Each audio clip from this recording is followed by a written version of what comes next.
Couple of nights ago, we had some extremely transparent sky conditions and fairly steady for this area in springtime, and I had a chance to finally knock another object that's been on my astronomical bucket list for the better part of my life.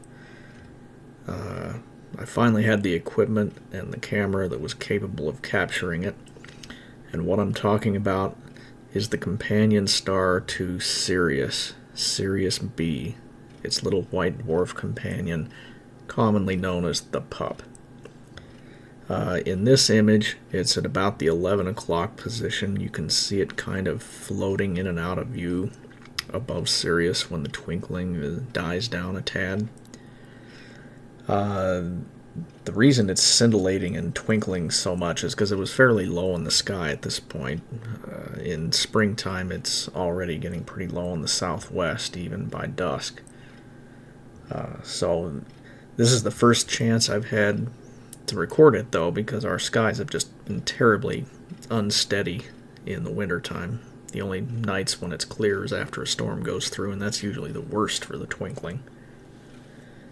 But I finally got it. It's been guessed that Sirius B existed since around 1844. Friedrich Bessel was the first one who assumed there must be a companion to Sirius, because as he was measuring star positions and their proper motions over the course of the years, he noticed that Sirius did not follow a perfectly straight path through space. The coordinates he predicted for its next observation point was slightly offset, and from this he deduced that there must be another object, a faint star, near Sirius that hadn't been seen visually, that must be slightly perturbing its own path through space gravitationally. And it was finally seen definitively in 1862 by the famous refractor telescope maker Alvin Clark. He was the first one to visually see it. It travels around Sirius, the pup does, in an eccentric orbit. And right now, the next year or 2, 3 years, is the best time to observe it, because it's at what is known as apastron, or the apoapsis of its orbit around Sirius. It moves in an eccentric orbit, and right now it's currently about 12 arc seconds away from Sirius A.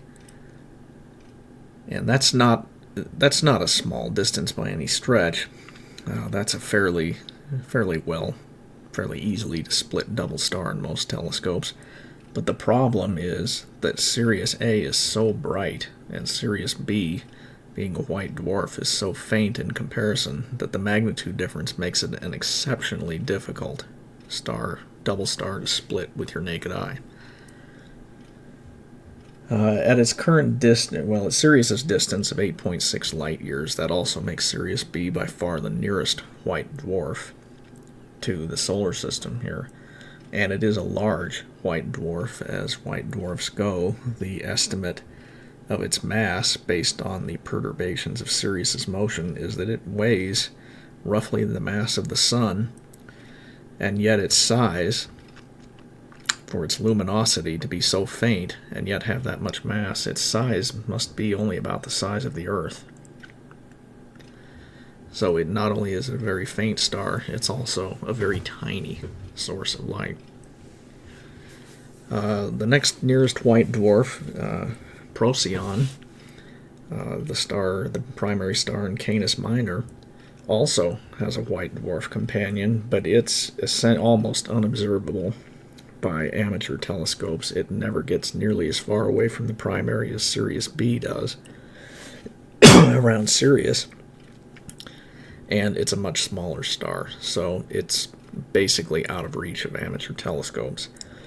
And beyond that, the next white dwarf is Van Manen's star in the constellation Pisces, and that's a white dwarf all by itself. It's not a companion to a brighter star, and it's visible from a dark side in most telescopes. It's about magnitude 12, but it's not very interesting to look at other than for the contemplation of what a white dwarf is, and the fact that you were seeing one 14 light years away. It's otherwise just a little faint speck. So, what we can do to make Sirius B, the pup, more visible is we can go through a process called image stacking. And what that does is that will average out all these frames, all this scintillation will be averaged out, and we'll be left with just the image of Sirius and its glare, and hopefully the pup separated up above it with a nice gap in between. So we'll give that a try. And here are two of the raw videos I shot, 500 frames at 30 frames a second. And again, you can faintly see the pup visible hovering above the 11 o'clock position of Sirius. And this is the one I stack, and then this was the second one I took with the... Well, I don't think I changed any of the camera settings, I just tried recording it again. The pup is visible again at the same position, and for about the same amount of time, so I figured that was about as good as I was going to get. Alright, I've got Registax open here, and I'm going to open the recording I made. I did 3 AVI videos of, I believe, 200 or 500 frames each, and we'll open them up in Registax. And this is an individual frame in the video, and you can see as I step through each frame, this scintillation and twinkling. In some cases, Sirius B is faintly visible there above, like right there. And other times it's lost in the glare as the twinkles and scintillation catches it. Oh, there was a good frame right there. You can see Sirius B right there above Sirius. So, what Registax does is it allows you to place alignment points on the frame by clicking on the point. And I'm going to click again on the star, the main body of the star. And what it will do is when I click on Align, it's going to look through all 501 frames in this case, and it's going to line them up as much as possible in case they shift positions as they do with the atmospheric turbulence. So it's grinding away at that. After it aligns them, the next step is to tell it what kind of limits to place. And in this case, I want it to take only the best 80 to 100% of what it considers to be the best frames. Or in this case, when I click on best frames, it's going to take the 100 best frames out of the 500. So I'm going to do that. And these circles with the lines shows how much the star drifts over the course of the 500 frames while it was aligning them. After that, what it will do is stack them. And what stacking does is it takes into account the average values of each frame's pixels at any given spot in the image. And in this case, it's going to use only the 100 best images. So we click on Stack, and again, I can do that really fast. And there we have what looks like a fairly blurred out version of Sirius, and just faintly above it, right there, you can see the pup peeking through. Now, to further make the pup visible, we can go through and use what are called wavelets, or in this case, wavelet sharpening. So I'm going to turn on the zoomed view here. If I click on it, there's Sirius, and above that you can see Sirius B. And watch what happens when we slide the wavelet sharpening filter here.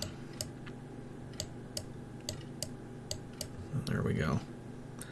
There's the pup visible above Sirius itself. And each one of these wavelet filters will progressively do more and more sharpening. It does have diminishing returns. If you slide it too far, you get some wildly distorted views. So you can find a happy medium that you're pleased with.